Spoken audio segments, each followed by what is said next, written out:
الله الرحمن الرحيم. السلام عليكم ورحمة الله وبركاته. الحمد لله رب العالمين، والصلاة والسلام على أشرف الأنبياء والمرسلين سيدنا محمد بن عبد الله وعلى آله وصحبه أجمعين. أما بعد،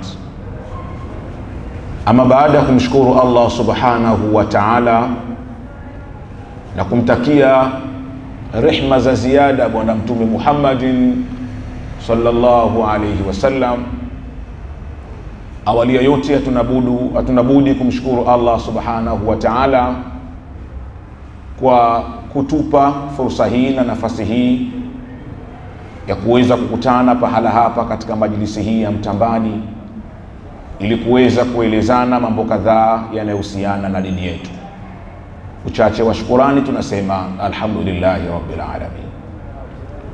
Ndugu zangu mliohudhuria katika majlisi hii na wale mnaonisikiliza kwa kupitia sauti na kupitia video, tunakusudia kuzungumza juu ya mipango na matarajio. Kwa nini tunazungumza juu ya mipango na matarajio?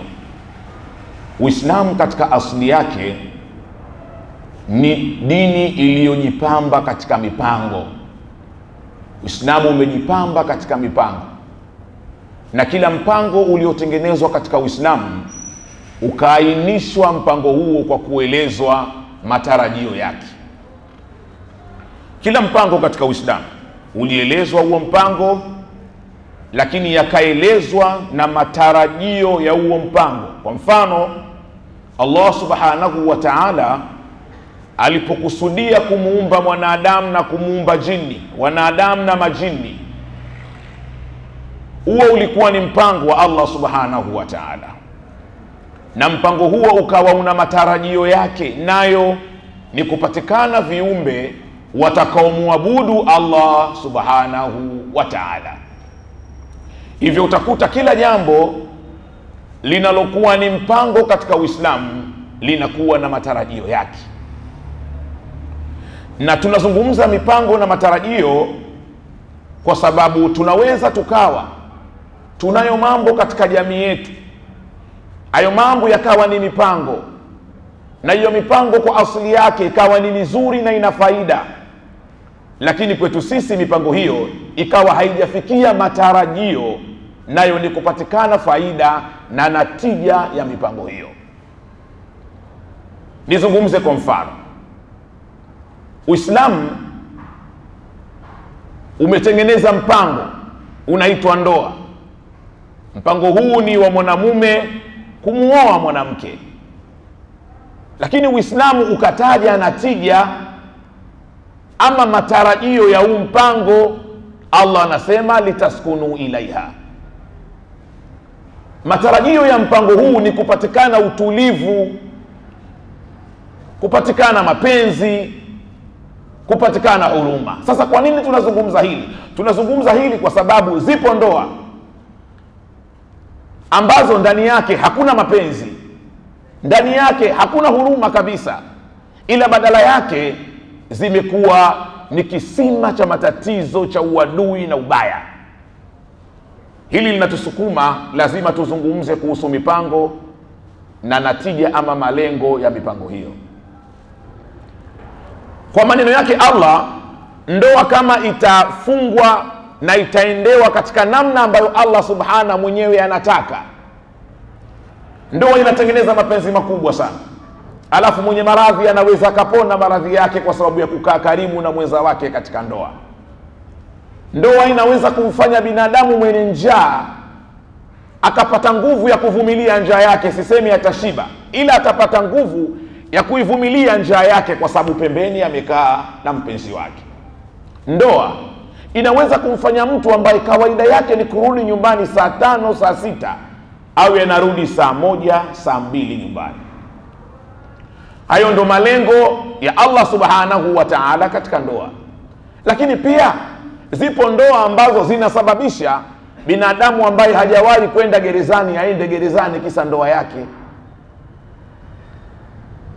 Mwanadada ambaye hajawahi kupigwa akavuliwa nguo hadharani kwa sababu ya ndoa, anampata mtu wa kumpiga na kumvua nguo hadharani. Lakini wapo watu hawajawahi kushika mapanga wakawacharaza watu kwa sababu ya ndoa. Tunasikia mtu amempiga panga mke wake. Kwa hiyo ukiyatazama haya utaona kwamba kuna malengo hapa katika ndoa, lakini kuna namna unaweza ukaenda alafu ukapishana na malengo hayo. Sasa si kwenye ndoa, sikusudii kuzungumza huko, ila nakusudia kuzungumza katika safari ya sisi wanadamu kuipata pepo ya Allah subhanahu wa ta'ala. Maisha yetu haya katika dunia ni lazima tuwe na mipango. Mipango hiyo malengo yake iwe ni kuipata pepo ya Allah subhanahu wa ta'ala.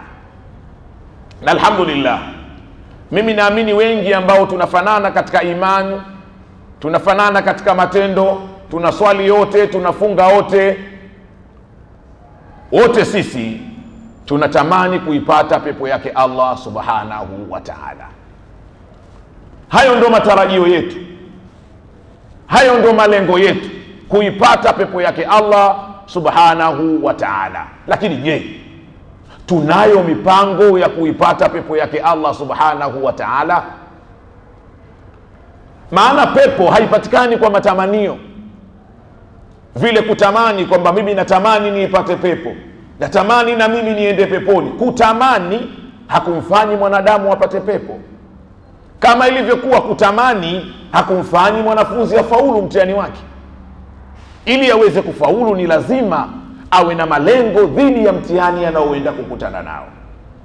Ili mwanadamu aweze kuipata pepo ni lazima awe na mipango madhubuti, tena mipango elekezi iliyoelekezwa na Allah subhanahu wa ta'ala pamoja na bwana mtume Muhammadin sallallahu alaihi wasallam, itakayomfanya yeye aweze kwenda peponi. Nasema mipango elekezi kwa sababu Allah subhanahu wa ta'ala mwenyewe anasema katika suratul Kahfi aya ya 103 104, Allah anasema hal unabbiukum bil akhsarina a'mala, qul hal unabbiukum bil akhsarina a'mala alladhina dhalla sa'yuhum fil hayati dunya wa hum yahsabuna annahum yuhsinuna sun'a. Allah anasema hal adullukum bil akhsarina a'mala, namwambia mtume waulize, waambie hao, hal unabbiukum bil akhsarina a'mala, je niwaambieni, niwapeni taarifa bil akhsarina a'mala, kwa wale wanadamu ambao wamepata hasara kubwa katika matendo yao. Niwaambieni juu ya watu ambao wamepata hasara kubwa katika matendo yao. Allah anasema alladhina dhalla sa'yuhum fil hayati dunya, ni wale ambao walopata hasara, ni wale ambao waliopoteza juhudi zao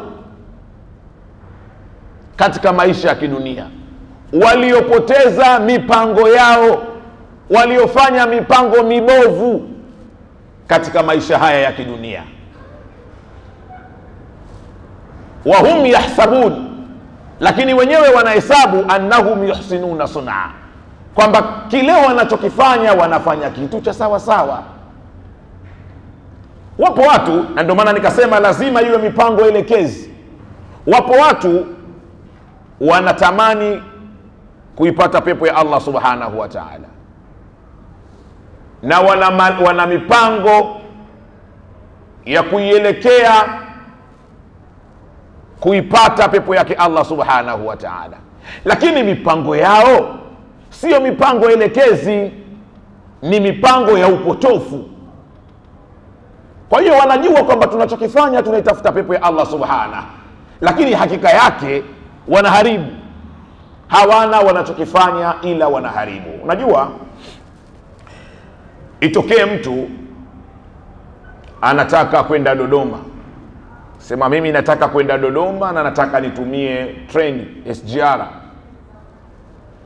lakini akawa yupo kituoni, kituo chake akakaa hapo nje, hapo Tambani hapo nje, anaisubiri treni ya kumpeleka Dodoma. Mpango wake ni kwenda Dodoma, lakini hawezi kufika Dodoma huyu, kwa sababu ameshakosea ule mpango wenyewe. Kwa hiyo matarajio yake ya kufika Dodoma hayawezi kutimia, kwa sababu ule mpango wenyewe wa safari ya kuelekea Dodoma tayari imeshafeli. Tena kwa treni, alafu unakaa pale Mtambani nje unasubiri treni pale, wewe ushafeli. Kwa hiyo kadhalika hata sisi katika mipango yetu ya kuitaka pepo ya Allah subhanahu wa ta'ala, zipo namna tunaweza tukawa tumekaa tunaamini kwa namna hii tunaitaka ama tunaisubiri ama tunaipigania pepo yake Allah subhanahu wa ta'ala, kumbe tunaiharibu na tunaifukuza kabisa kabisa kabisa.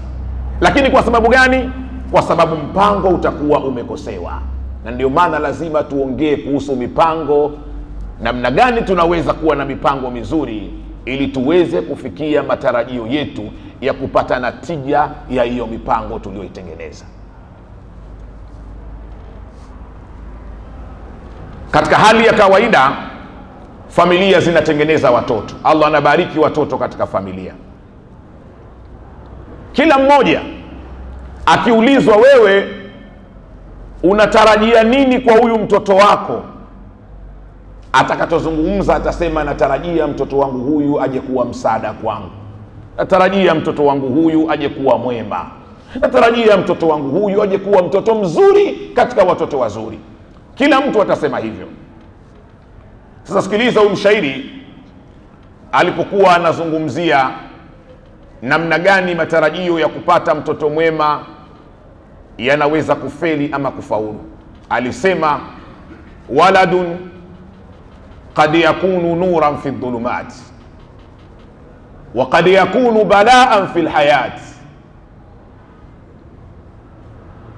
farhun idha salaha wa husnu qurbahu wa karbun idha fasada wa saa sa'yahu, rubba waladin anqadha abahu min alhammi wa akhar aghraqahu fi lawmin wa dhammi, fahdhir wa rabbihi tarbiyatan hasanatan fa innahu imma jannatuka au naruka yawma alqiyama.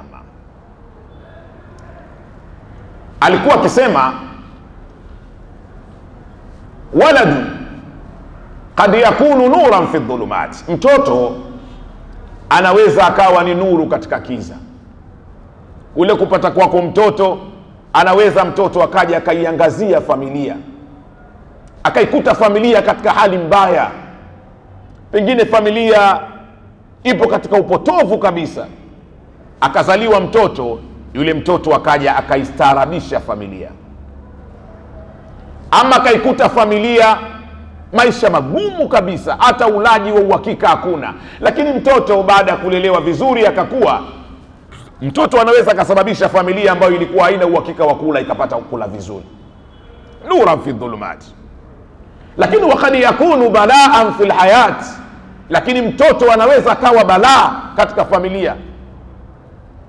Uhai wa mzazi ukawa katika matatizo kwa sababu ya kumpata huyo mtoto. Familia ina watu wanaojitambua, ina watu wanaojielewa, akazaliwa mtoto akaishi maisha ya ovyo kabisa, mpaka inafikia hatua baba ama mama anahisi haya kusema, huyu mimi ndo mtoto wangu. Mtoto anakuwa balaa.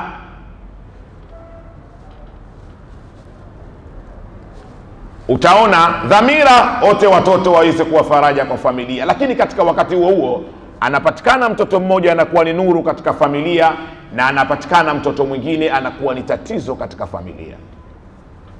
Asema, farhun idha salaha wa husnu qurbahu, mtoto anakuwa furaha idha salaha wa husnu qurbahu, akiwa mwema na akatengeneza ukaribu mzuri kati ya yeye na familia.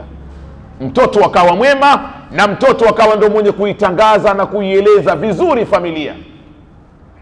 Wa karbun idha fasada wa saa sa'yahu, na mtoto anaweza kuwa tatizo, mtoto akiwa mbaya na matendo yake yakawa mabaya.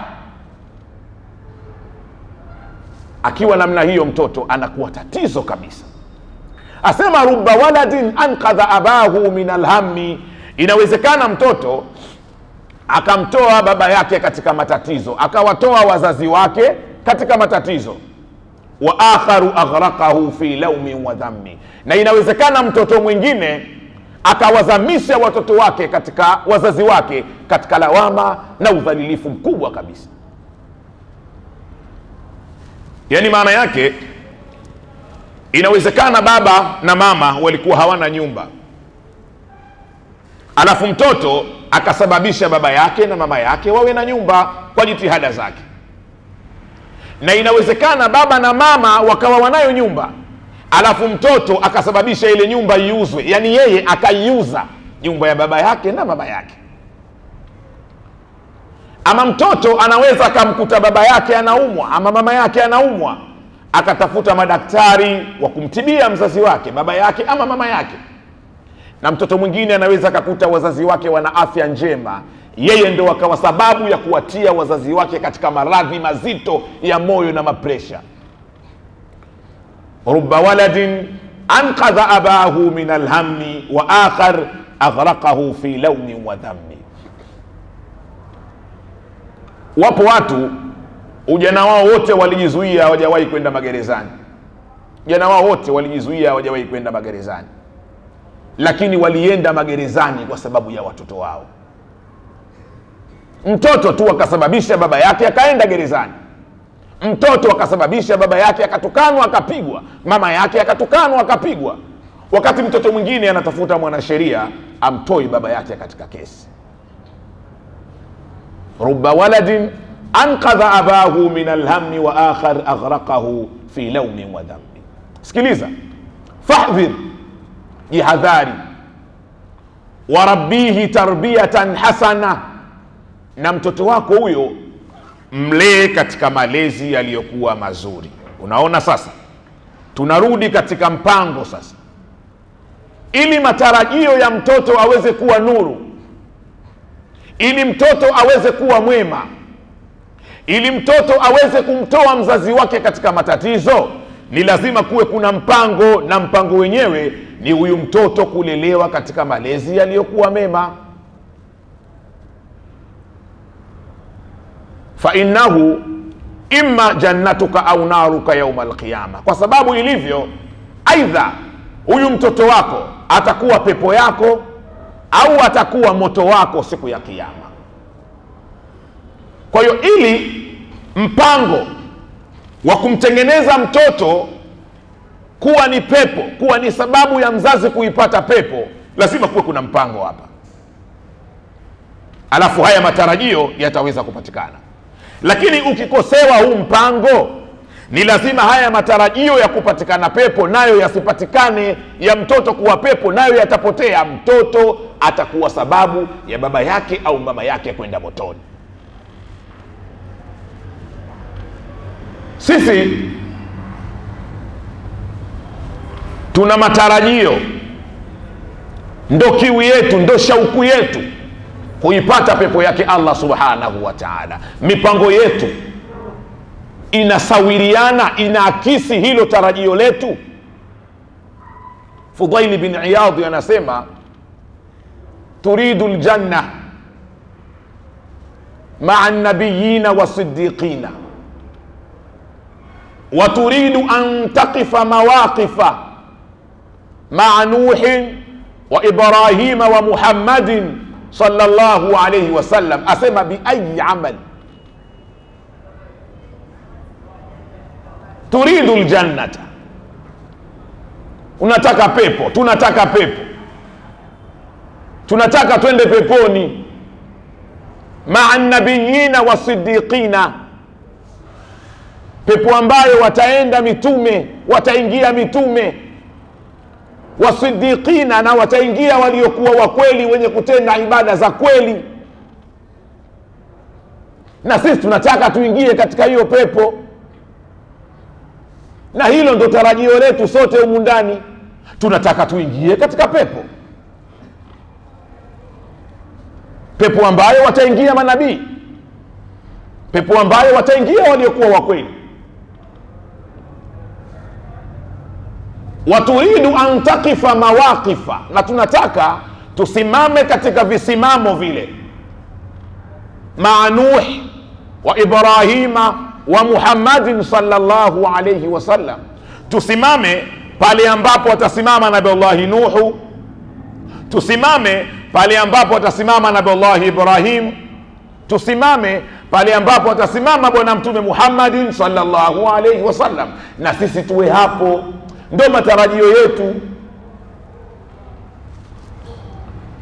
Maana yake ile siku ambayo itakuwa na heka heka nzito, siku ya kiyama, siku ambayo Allah subhanahu wa ta'ala ameieleza katika lugha tofauti tofauti kueleza uzito wake hiyo siku.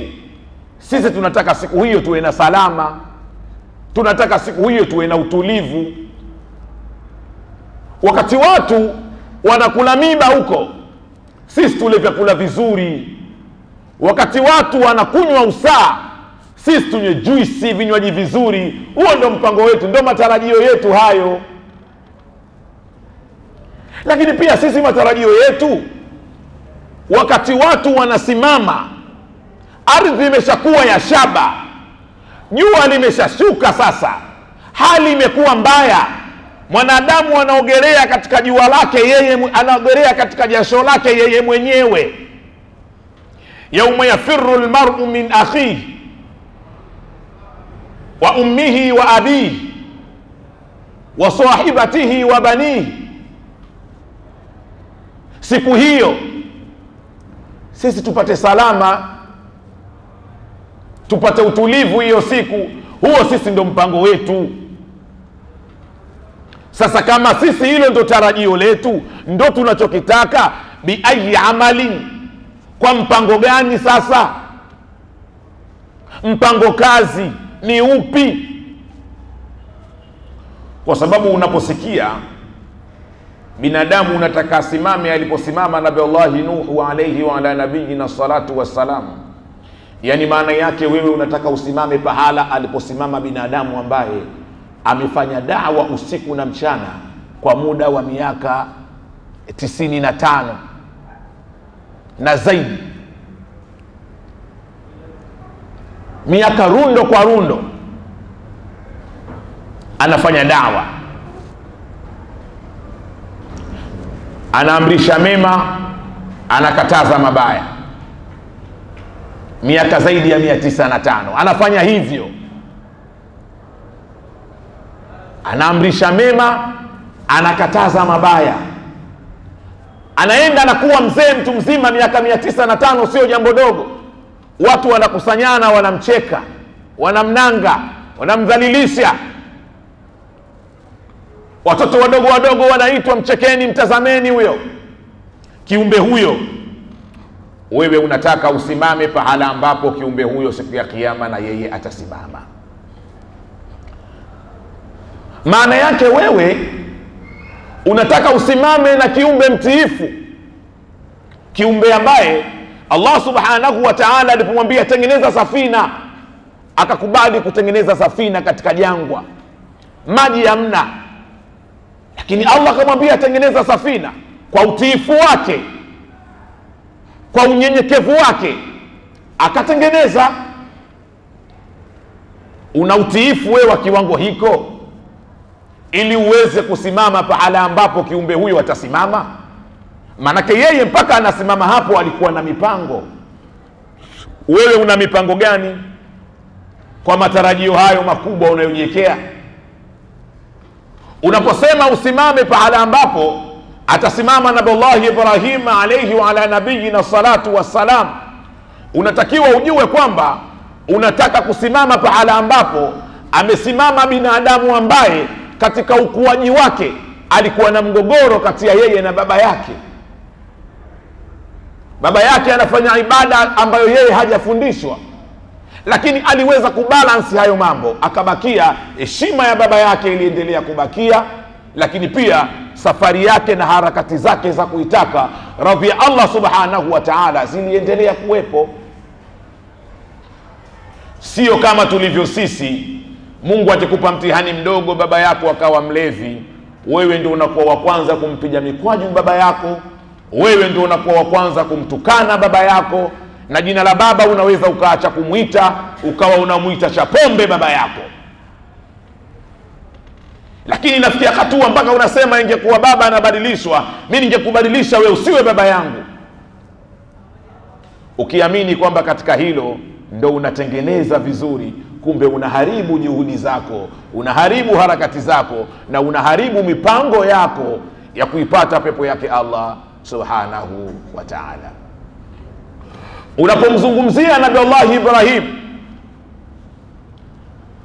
unamzungumzia binadamu ambaye Allah subhanahu wa ta'ala amemsifu kwa ukarimu, roho nzuri, kuwapendelea wenzake vizuri, vile ambavyo na yeye nafsi yake inavitamani, mara zingine zaidi ya vile ambavyo yeye anatamani. Nabii Allah Ibrahim, kuna hikaya moja inasema Nabii Allah Ibrahim alikuwa akimiliki mbuzi, akimiliki kondoo, akimiliki mifugo. Siku moja akaja mtu pale katika zizi la Nabii Allah Ibrahim. Alipofika akamwambia, "O Ibrahim, wewe ni wa nani? Wewe ni mali ya nani?" Nabii Allah Ibrahim akasema, "Mimi ni mali yake Allah subhanahu wa ta'ala." Akamuuliza, "Na hawa mbuzi na ng'ombe waliokuwepo hapa ni mali ya nani?" Akasema, "Pia hawa ni mali yake Allah subhanahu wa ta'ala." "Na mimi mali ya nani?" Akamwambia, "Na wewe ni mali yake Allah subhanahu wa ta'ala. Kama mimi mali ya Allah na wewe mali ya Allah na hawa mbuzi mali ya Allah, basi hawa mbuzi na mimi ni mali yangu kama walivyokuwa mali yako wewe. Kwa hiyo mimi nahitaji mbuzi, na jambo langu nyumbani, kuna wageni wamekuja, nahitaji mbuzi hapa nikawachinjie wale wageni wangu."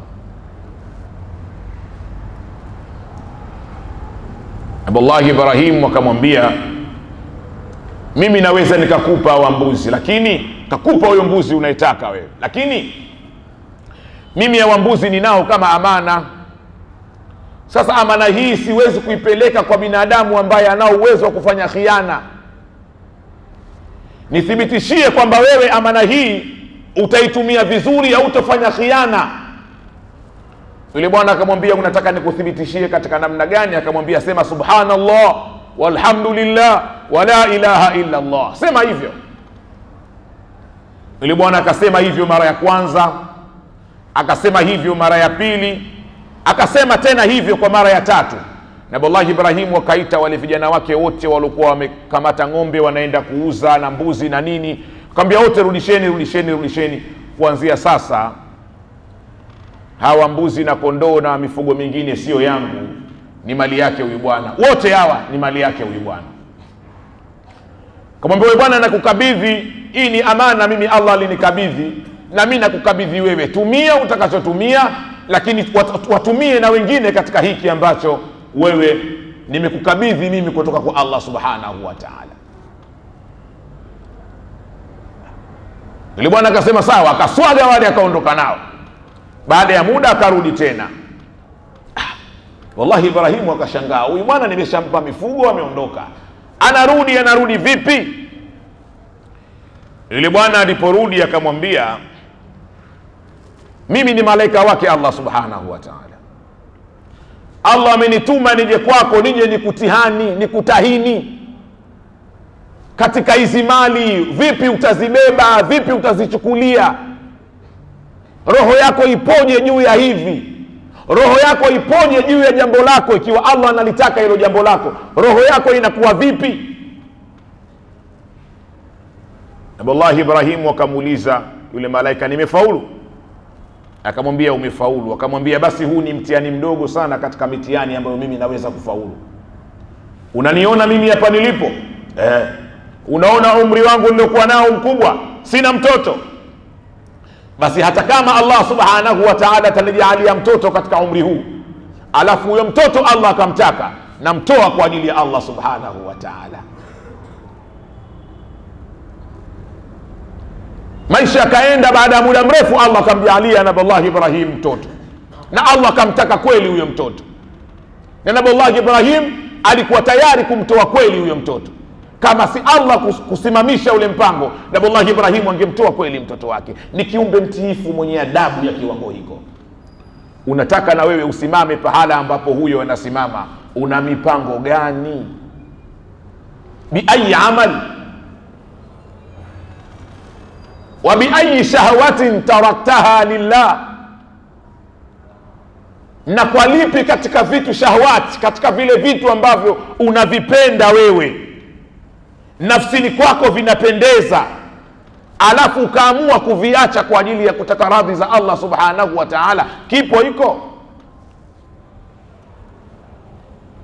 mipango ya kwenda peponi, ndio ipo hapo.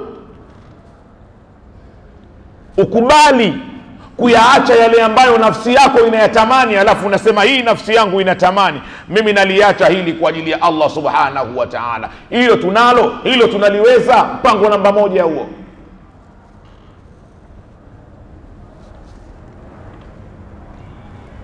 Niwakumbushe bwana mmoja alikuwa akiitwa Jarjis. Huyu bwana alikuwa ni mcha Mungu katika kipindi cha Bani Israeli. Huyu bwana katika maisha yake alikuwa akiishi mjini kwa muda mrefu, alikuwa akiishi mjini. Baadaye akaamua kwamba ahame kutoka mjini aelekee vijijini, akiamini kwamba mjini pale patampatabu yeye kufanya toa ya kweli, ibada ya kweli ya kumwabudu Allah subhanahu wa ta'ala. Akasema mimi hapa nitoke hapa nielekee vijijini nikafanya ibada ya kweli ya kumwabudu Allah subhanahu wa ta'ala. Ili bwana akatoka akaelekea vijijini, mapolini kabisa, akatengeneza kibanda chake cha kukaa na kingine akatengeneza msikiti wake pembeni kwa ajili ya kuswalia pale. Basi huyu bwana muda mwingi alikuwa akiutumia kwa sababu ya kufanya ibada. Muda mwingi alikuwa akiutumia kufanya ibada kuliko muda aliyokuwa akiutumia kwa shughuli zingine. Baada ya maisha kwa muda mrefu, siku moja mama yake alienda, sababu alikuwa mtoto alimuaga mama yake. Kwa hiyo mama akawa anajua upande ambao mtoto wake ameelekea. Mama akaenda kwenda kumjulia hali mtoto wake. Alipofika pale akamkuta mtoto anaswali. Akitazama kwenye kibanda hivi anamuona mwanaye anaswali. Mama akamgonga akamuita, Jarjis, Jarjis. Jarjis anamsikia mama yake wakati anamuita, lakini akashindwa kuitikia kwa sababu yupo kwenye swala. Akasema siwezi kuitikia hapa siwezi kuitikia, mimi naendelea kuswali.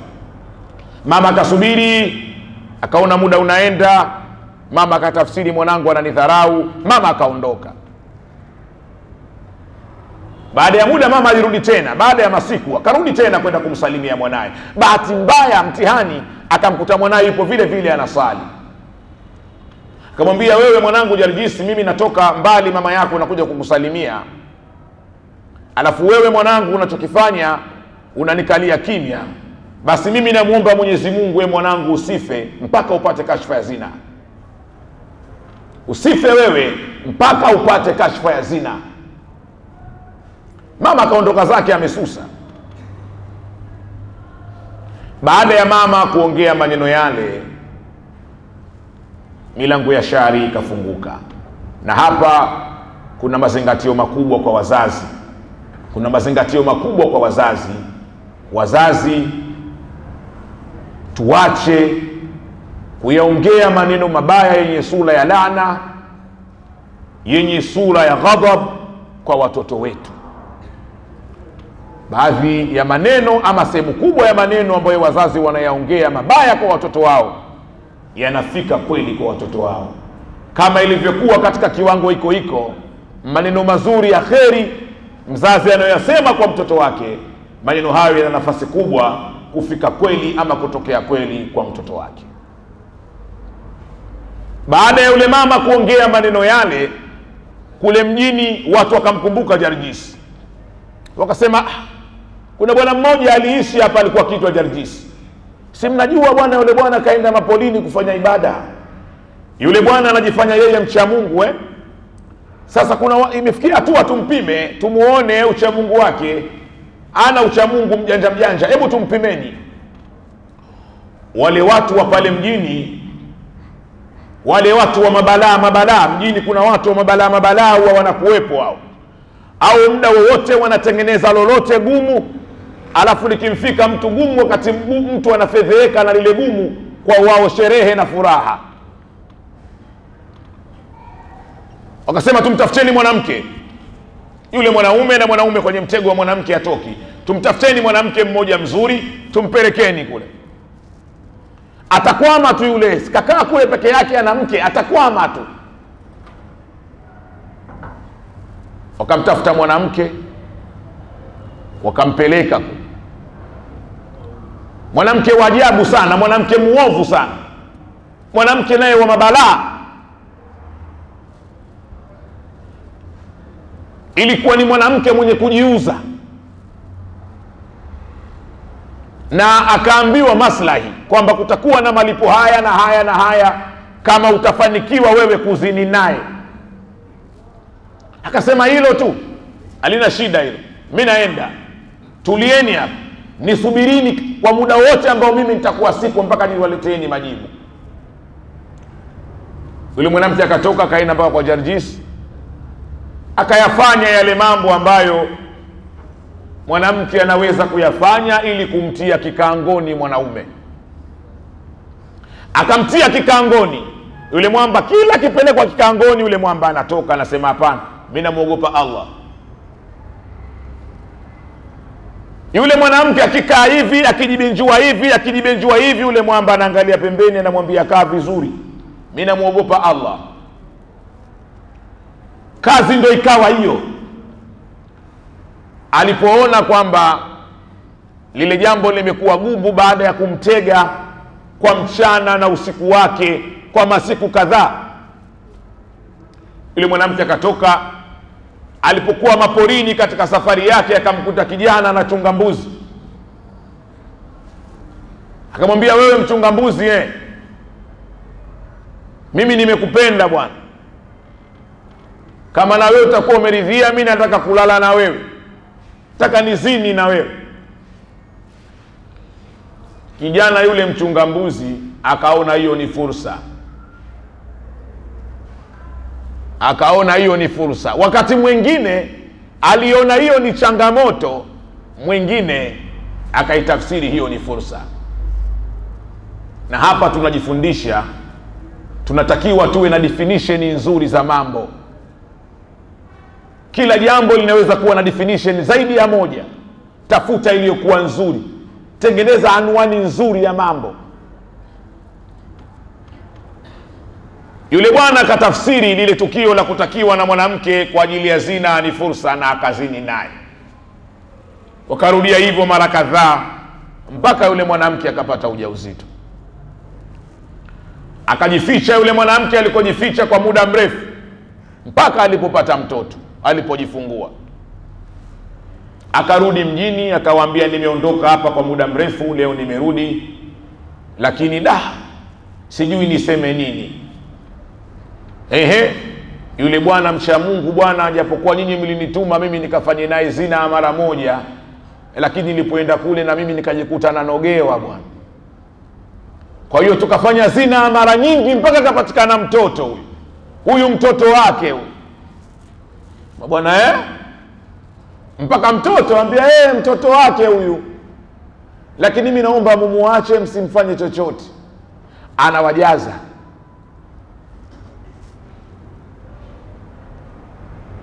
Wakamwambia basi wewe kazi yako ndo hii, tayari mlete huyo mtoto na wewe twende. Wakachukua na silaha zao mpaka alipo bwana Jarjis. Wanafika pale, wanamkuta ule mwamba anaswali. Sasa unadhani nini kinachotokea? Wakashusha kile kibanda, piga kibanda chini, piga mangumi yule bwana ja shekhe chali. Jamani vipi? Jamani mimi sina swali, heshimuni swala. Swala gani wewe mzinifu? Huyu hapa si mtoto wako, umezini huyu mtoto wako, alafu unaswali nini hapa? Toka.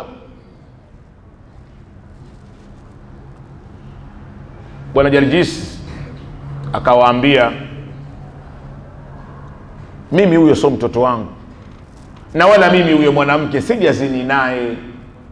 Wakamwambia, hapana. Mwanamke anasema, unanikataa leo, unanikataa wewe, si ndio baba wa huyu mtoto, unanikataa huyu mwanao, wewe ulikuwa mpaka unajiita mimi mke wangu, unanikataa. Jambo likawa gumu pale. Mwanamke anasema wewe ndo baba, baba anasema mimi sio baba.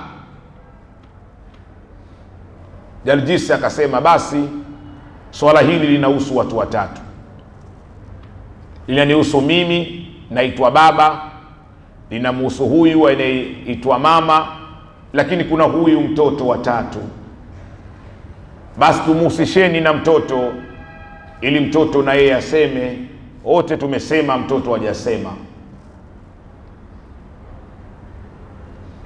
Jaljisi akamshika yule mtoto tumbo lake na akamwamuru yule mtoto aseme, na yule mtoto akasema. Akakana kwamba Jaljisi sio baba yake, na akasema yule mama mambo namna alivyoyafanya mpaka kuzaliwa yeye.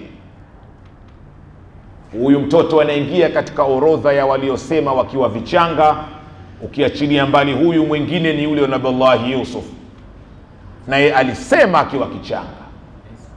Nabiullahi Isa na yule alomnusuru Nabiullahi Yusuf naye alisema akiwa kichanga. Wakati tayari mambo yameshakuwa magumu pale, unatafuta ushahidi. Nabiullahi Yusuf, yule mwanamke alikusudia kumbaka kweli au anasingiziwa?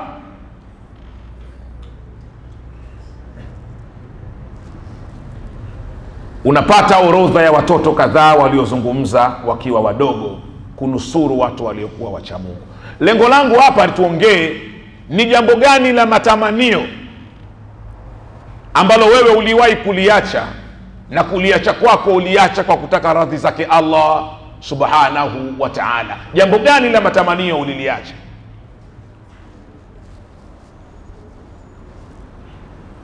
Wa bi ayi qarib ba'atahu fillah, na kwa jambo gani lililokuwa karibu na wewe, lilihesabiwa kama fursa kwako wewe, ukalieka mbali, ukalikataa, ukalikimbia kwa kutaka radhi zake Allah subhanahu wa ta'ala. Uliwahi kupata jambo kama hilo ukafanya hivyo katika maisha yako? Lilipotokea jambo likawa lipo karibu na wewe, lina sura ya fursa, kwa mfano kazi, lakini kazi hii katika kampuni ya betting, unaweza kuacha hiyo kazi kwa ajili ya Allah. Ama kazi, lakini kazi hiyo inakupa zuio la wewe kuswali, unaweza kuiacha kazi hiyo kwa ajili ya Allah? Unaweza.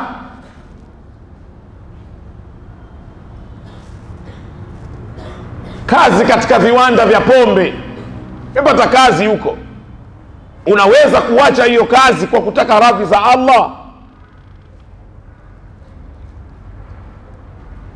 Unaweza.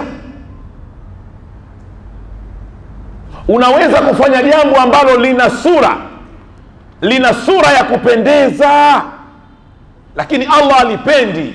Unaweza kuacha jambo la namna hiyo wewe? Wa bi ayi qarib ba'atahu fillah, aya wa bi ayi ba'id qarrabatahu fillah. Na unaweza wewe kuacha jambo ambalo sura yake kwako limekaa vibaya vibaya, lakini kwa Mungu linapendeza. Unaweza kulifanya hilo jambo? Kuna mambo yenyewe yalivyokaa sura yake yamekaa vibaya vibaya. Yapo mambo ukiyatazama katika Uislamu yamekaa kama kumfilisifilisi mtu hivi, kwa sababu jambo la pesa umetafuta we mwenyewe, alafu unakuja pahala unapita unaambiwa hapa kuna ujenzi wa msikiti, kuna ujenzi wa choo, alafu wewe utoe zile pesa zako. Ukilitazama ili jambo hili, unaambiwa kuna maskini huko ana cha kukila, kuna maskini huko hawezi kusomesha watoto wake, kuna mgonjwa huko hana pesa za matibabu, toa pesa msaidie. Ukiyatazama ya mambo kama yana firisi hivi, kama yana firisi hivi lakini ndio Mungu anayataka hayo mambo wewe ufanye. Nafsi yako ina uthubutu wa kufanya hayo mambo?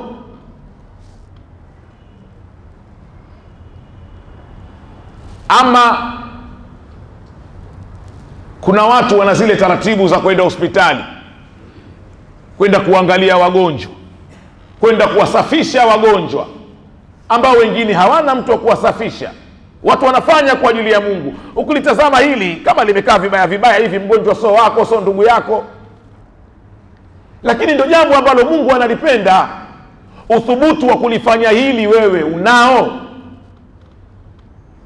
Kama uthubutu unao, wewe mipango ya kwenda peponi unayo, na kuwa sasa na matarajio ya kuipata pepo yake Allah subhanahu wa ta'ala.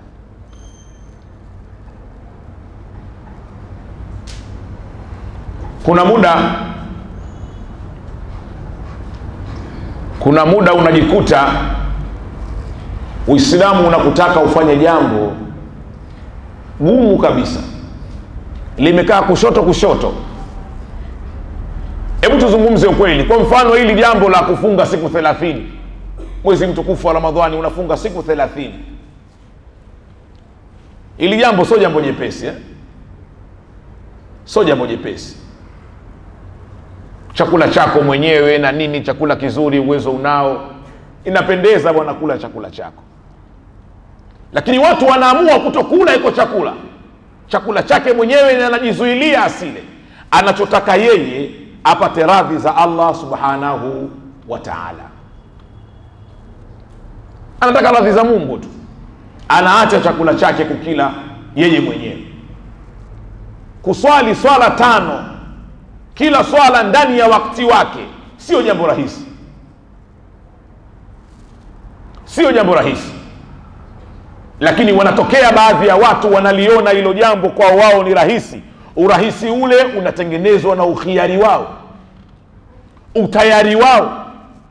Urahisi ule unatengenezwa na mipango yao dhidi ya matarajio yao ya kuitaka pepo ya Allah subhanahu wa ta'ala.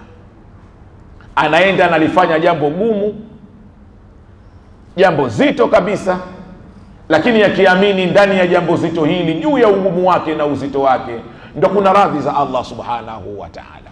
Sisi matarajio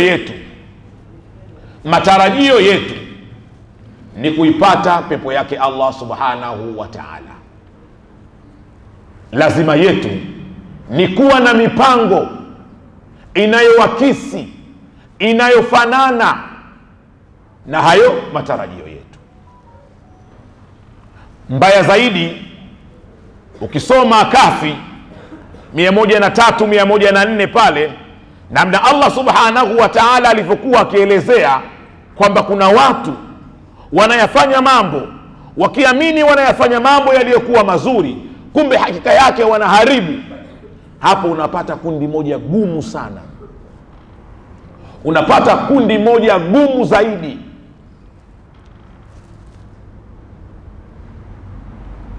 Hapo linaongezeka kundi la 3.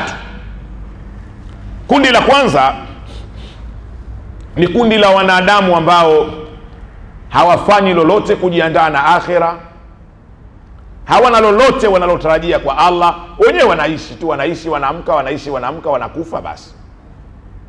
Hilo kundi la mwanzo. Lakini lipo kundi la watu wanaofanya mambo mazuri yanayompendeza Allah subhanahu wa ta'ala, na wana matarajio kwa mazuri hayo wataipata pepo yake Allah subhanahu wa ta'ala, na wakaipata. Hilo linakuwa kundi la pili.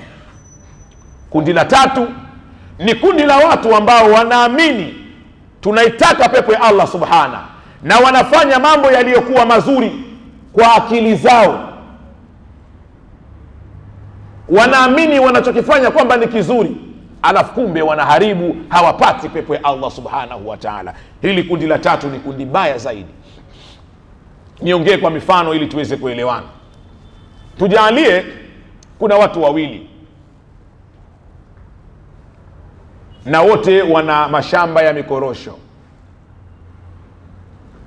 Mmoja akasafisha zile ekari zake, kama ni 10 kama ni 20 alizokuwa nazo, akazisafisha vizuri zile ekari zake, zina mikorosho tayari. Lakini pia akapiga dawa katika ile mikorosho yake. Kwa hiyo amepalilia na amepiga dawa katika mikorosho yake, na akaweka vijana wa kuisimamia ile mikorosho yake. Lakini huyu alipiga dawa isiyokuwa sahihi ya kupiga kwenye mikorosho, na akaweka vijana wasiokuwa na uelewa wowote juu ya kilimo cha mikorosho. Na mwingine mwenye shamba lake wala hakulisafisha, akaliacha shamba lake kama lilivyo, na dawa wala hakupiga, akasema nikipata haya nikikosa haya. Na mwingine watatu akasafisha shamba lake, akapiga dawa sahihi ya kupiga kwenye mikorosho, na akaweka vijana sahihi wanaojua kusimamia mikorosho. Wakati wa mavuno ulipofika, huyu aliyepiga dawa sahihi na kuweka vijana sahihi akapata korosho nyingi sana. Atafurahi na atajipongeza kwa juhudi yake. Mpango wake ulifanana na matarajio yake, atafurahi. Huyu wa pili ambaye hakusafisha shamba lake wala hakupiga dawa, mwisho wa msimu wa kuvuna chochote, tunasema akapata hasara. Huyu hasara yake haiwezi kumuumiza sana, kwa sababu hakufanya lolote katika hilo shamba lake, aliitarajia hiyo hasara. Atakayeumia sana zaidi ya wote ni huyu wa mwanzo, ambaye naye alisafisha shamba lake na akaweka vijana, lakini wale vijana hawajui. Akapiga dawa lakini si dawa sahihi. Mwisho wa msimu, wakati wa mavuno ulipofika, hakuvuna chochote, akapata hasara. Katika hawa watatu, aliyepata hasara ya kweli ni huyu wa mwanzo. Huyu ndiye aliyepata hasara ya kweli kabisa, kwa sababu alilima vizuri, aliweka vijana, lakini kwa kutojua wakapiga dawa zisizokuwa sahihi. Na hii ndiyo hasara ya kwenda motoni inapotokea kwa Muislamu. Mfano huu ndio mfano wa huzuni na kuumiza inapotokea Muislamu kwenda motoni, kwa sababu atakuwa analo shamba, alikuwa anasali, alikuwa anafanya baadhi ya ibada, manake alisafisha lile shamba. Maana yake alipiga dawa katika hilo shamba, ila haikuwa dawa sahihi. Ndio Allah anasema qul hal unabbiukum bil akhsarina a'mala, niwaambieni sasa watu waliopata hasara kubwa. Hii ndio hasara kubwa. Ndugu zangu Waislamu, ndugu zangu katika dini ya haki, dini ya kweli, tumechagua dini ambayo ina pepo. Tumechagua dini ambayo Bwana Mtume Muhammadin sallallahu alaihi wasallam tayari ameshasema umma wangu wote wataenda peponi ila atakayekataa. Tusikatae kwenda peponi, tusikatae kwenda peponi. Tuyafanyeni aliyotuletea Bwana Mtume Muhammadin sallallahu alaihi wasallam kwa usahihi wake. Ukimwona Muislamu leo anakataa kumswalia Bwana Mtume Muhammadin sallallahu alaihi wasallam, ama anazuia watu wasimswalie Mtume Muhammadin, huyo anaharibu juhudi zake. Huyo ndio katika wale wanaoharibu juhudi zao katika maisha ya kidunia, huku wakiamini kwamba wanachokifanya wanafanya kitu cha sawa sawa. Ukimwona Muislamu leo anazuia watu kufanya dhikri, kumdhukuru Allah subhana, maana yake binadamu huyo anapoteza juhudi zake. Muislamu, lakini anapoteza juhudi zake katika maisha haya ya kidunia. Ili tuwe salama, tunatakiwa tufuate Uislamu uliokuwa kweli. Tamaa yetu ya kuipata pepo, tamaa yetu ya kuipata pepo ifungamane na matendo yetu. ama tamaa yetu ya kufaulu, matarajio yetu ya kufaulu, basi yafungamani na matendo yetu.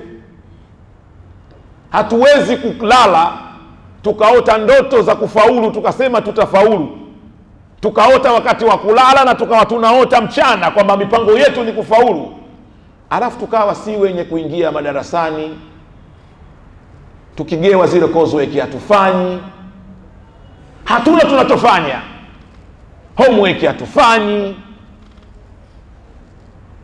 notes hatuandiki, alafu tukawa tunasema kwamba tunataka kufaulu.